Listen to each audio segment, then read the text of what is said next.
I just fell in love with movies in my early 20s, and I started watching all the Hitchcock I could, all the Murnau I could, all the von Sternberg I could. I grew up watching movies in neighborhood theaters in Mexico City. There's nothing like that texture of grain. When you use film, there's something in the texture that you miss today. There's something about film projection that is so different and so profound. Never seen a film in 70mm, and I sat there, and truly, the first minute, my jaw dropped to my lap. This was just big. I mean, it was just, and clear and rich.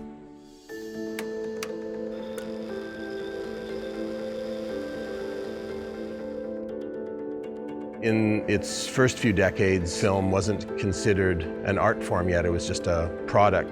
Even the studios would just clear off the shelves of last year's product, and they would just dump last year's films into the Pacific Ocean. Some of them nominated for Academy Awards. It's really heartbreaking when you want to restore a film, you find out that the original negative doesn't exist because it got damaged in a laboratory and the laboratory decided to junk it.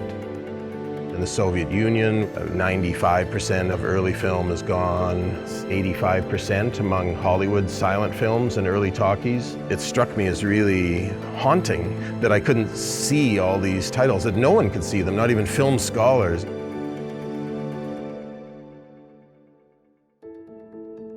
We've had over 120 years or something of motion picture film. The whole idea of motion pictures came from film. How you could possibly think of jettisoning it, I really cannot get to that point of understanding. If we don't have archives helping to look after that type of moving image material, then a lot will get lost. If we want to continue to exhibit motion pictures, we have to preserve the original film elements. This is a cultural issue. If you love cinema, this is just part of your responsibility. These films are endangered species. I think with the right discipline and with the right kind of willpower, I think that this issue will be solved. That's why it's key to have arts organizations focused on film preservation, just in terms of protecting cinema and all that it tells us about our past.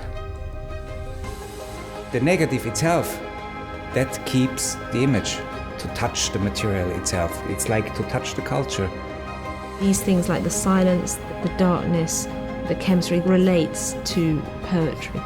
It's a medium that holds poetry within its fabric, and that's profound.